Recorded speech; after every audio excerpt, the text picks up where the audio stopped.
All right, all right. Welcome back. Now I want to go over these two fights because I did a prediction for both, and I got both right. So since I got them both right, I want to explain what I saw in the fight that I also thought would go the way it did. I don't know if I mentioned it. Oh, I did mention that I thought Thainara was stronger, bigger and stronger, like most opponents, than Loma. But the thing with Loma, not all of her opponents are stronger than her. And even though some opponents are stronger, she tends to still have her way with many of her opponents. Obviously, with a 4-fight win streak, that's the case. Or, a lot of fighters, especially unranked fighters, never amass a 4-fight win streak. Just never. And Loma did. But when I looked at this fight, when I saw that it was made, I instantly knew Loma would lose this fight. Now, I want people, I've mentioned this before. As a blown up atomweight, I don't believe Loma is going to fare well against black female fighters. Because those fighters are going to be truly bigger than you. Why do I say that? Because according to medical professionals, they have more natural muscle. Like Thainara is jacked at this weight. Now Alexia was also stronger than Loma, in my opinion. But was not a wrestler. She wasn't really trying to wrestle Loma. She wasn't being that physical with Loma. She wasn't the wrestler that Thainara is. So her extra size really didn't matter. I mean, look at this chick. If this is her fight night body, at 115, that means she's genuinely bigger than you, Loma. You can't just pack on fat and expect to match her strength. That's just not going to happen. Generally, a chubby, some fighter who fattened up and moved up, and you're going against a natural fighter at that weight who is a wrestler, you're going to be in for it. You're going to be, even if you're not a wrestler. Okay? You might be in for it. Now, I know people give DC a lot of credit for his win over Stipe, but I looked at that fight as the same too, for the most part. But DC is a different breed. He's overly strong for his size. So there was a number of heavyweights he could deal with, just like there's a number of strawweights that Loma can deal with. It's just that I feel like I can tell which fighters Loma is not going to be able to deal with. And I just thought it was obvious with this fighter. She's taller, longer reach, which helped to nullify Loma's striking. Just like I said, Thainara and a lot of Thainara's shots were actually straight. They weren't windmills. They wasn't looping shots. A lot of them were straight. So you're way out on the end of my strikes with your superior striking. That's going to make me feel a lot better. Another thing I noticed that Thainara seems to have long arms for her height. unusually long arms for her height. During the fight, Loma was landing a lot of kicks, but a lot of those kicks got her in trouble because Thainara just grabbed her leg. You know, just grab your leg. And she kept taking Loma down. Now, there was a point in this fight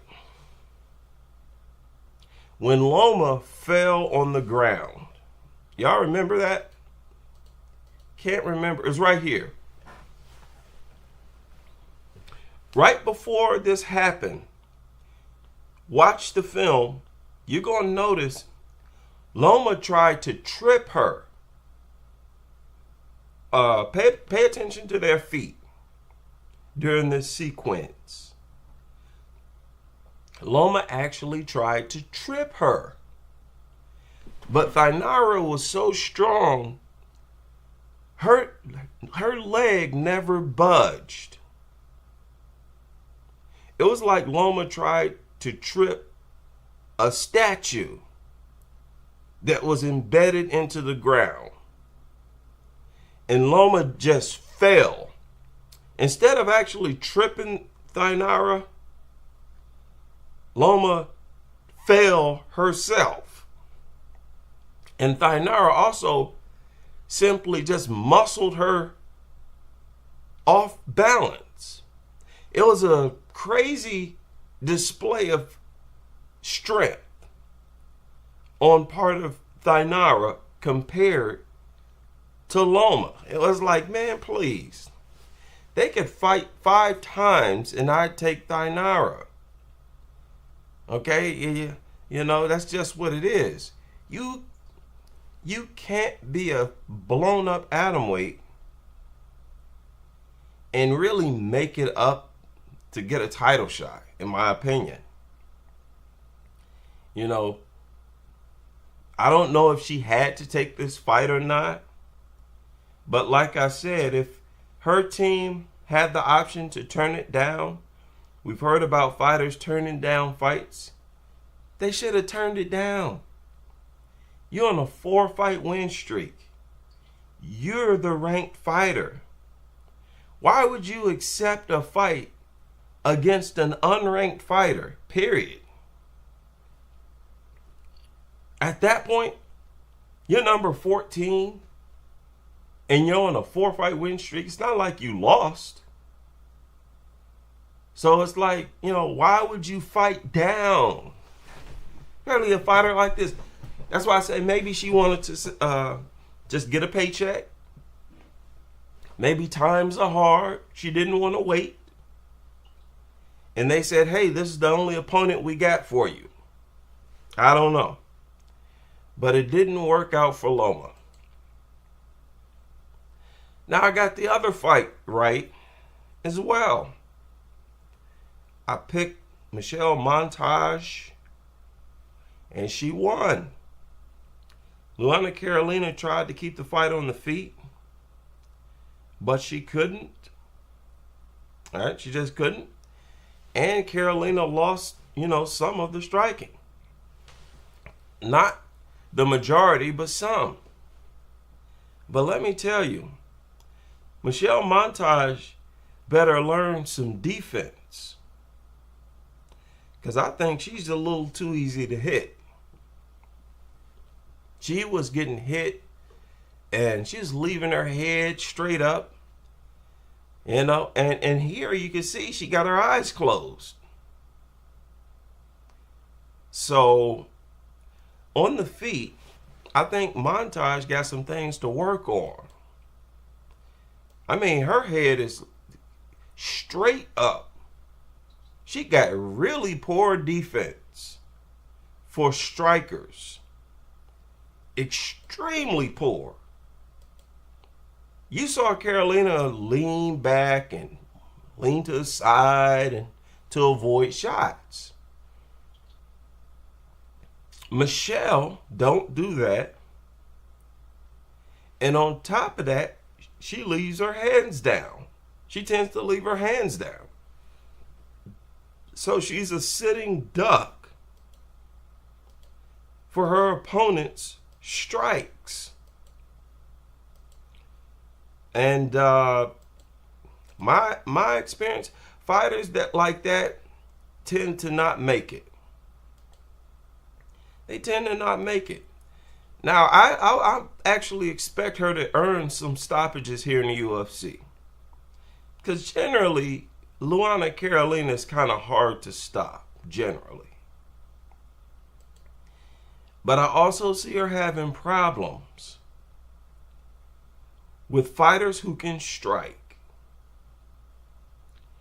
Fighters who can strike, who also have better takedown defense and is better on the ground than Luana Carolina. This was a bantamweight bout, right? If I'm not mistaken. Yeah, it's a bantamweight. Now, Carolina, I don't think is really a bantamweight. So, things are going to get most likely tougher for Michelle. But depending on who she's matched up against, we'll see if I pick her or not. But size matters.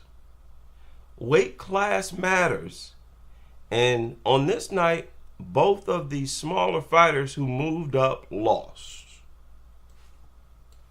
That's just what it is. And when I was, I still follow boxing,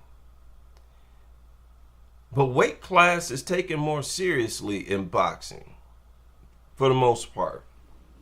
That's why people look at Crawford as crazy, because you're not supposed to do that. You're not supposed to do what he did in boxing. But down at those lower weight classes, like I said, 10 pounds is looked at as a huge difference when you're at the lower weight classes. Crawford was more at the higher end when he made those jumps.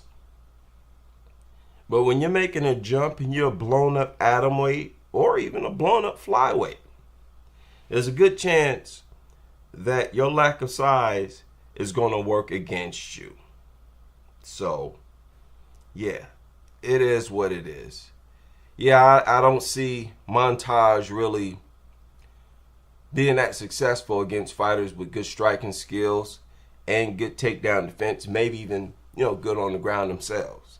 Yeah, I think Norman Dumont would probably piece her up as well. Yeah. So I'll leave it there.